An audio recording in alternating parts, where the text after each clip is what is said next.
Divorce can be an extremely catastrophic situation.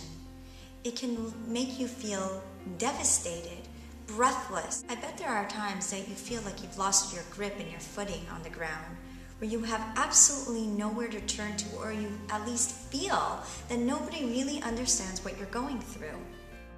I was married to an abusive husband for 12 years. I wanted to leave him almost yearly, probably more. In fact, I racked my brain, just like I was saying in the beginning. I couldn't sleep at night because I was trying to figure out a way to get out of this situation. I didn't know what to do. I couldn't fathom living the rest of my life in so much fear and so much agony. But I knew I needed to get out. But I was so scared. And all I felt every single day was like a victim. But after 12 years, I finally got the courage and I finally filed for a divorce.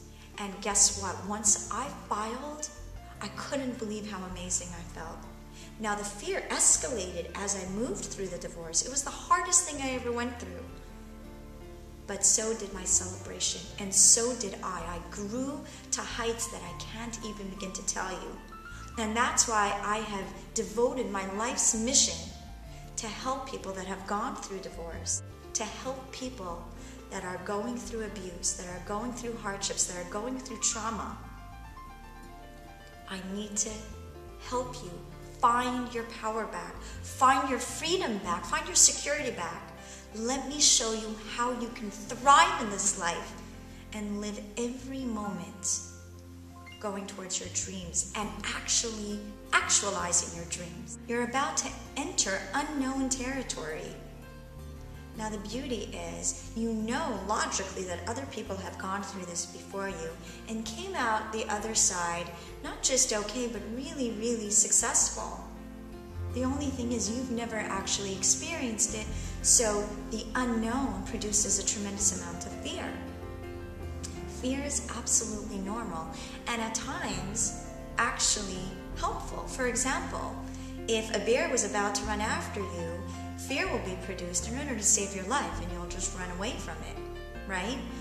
If a snake is about to bite you, if there's a fire in your house, you'll experience fear. How could you not?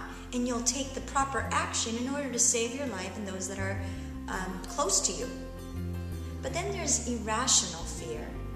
And those fears are fears that our mind cooks up in order to keep us safe and keep us in survival mode and keep us really where we are. It's not designed to help us thrive.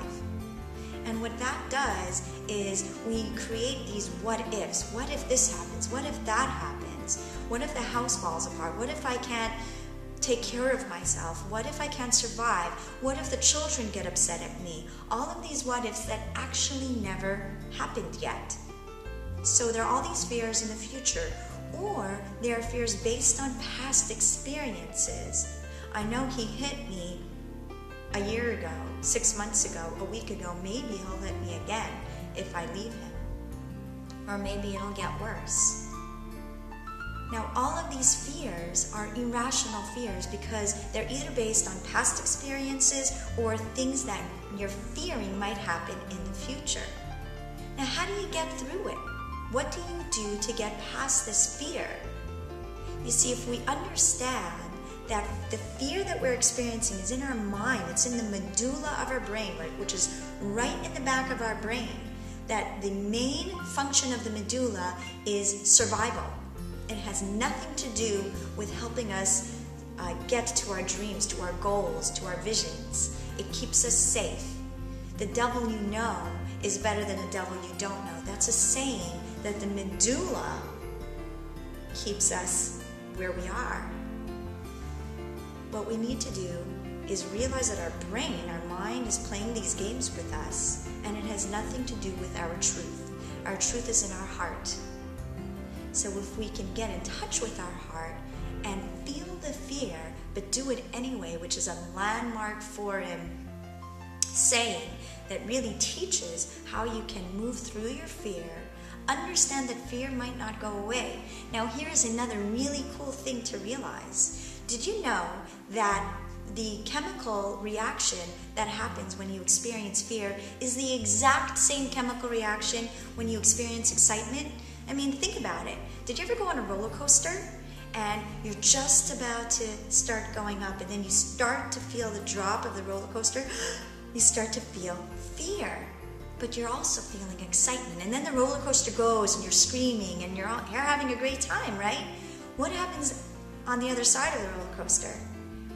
Your heart is pumping and you feel exuberance, excitement, celebration, right? And sometimes you just want to experience it again because you've already done it. I have a really cool story to share with you of how I move through fear. I'm really, really scared of water. In fact, I'm still scared of water. But I made a choice once to get to that next level and move through the fear. And I went on a boat into a pretty deep area, about 600 feet deep, of a really large lake. And I made a decision that I am going to jump into the lake so I can move through this fear. Now, here's a cool thing. One of the things that really can help you move through the fear is a support system. And so I had a friend jump into the water first. And I was shaking, I was sweating, I couldn't talk. And for a second I said, I'm not going to do it. I was so scared. My heart was beating. And I said, no, I have someone in the water there to protect me. I'm right by the boat. I can hang on to the boat if I need to. And I just did it. I jumped into the water. And I felt my heart start pumping really, really, really strong. Kind of like when you're going on a roller coaster. And then what I realized was, I did it. I accomplished it. And celebration was the only thing that I experienced. We went back on the boat, and I felt so proud of myself that I was able to do it. So here are key things that you need to do so you can move through the fear.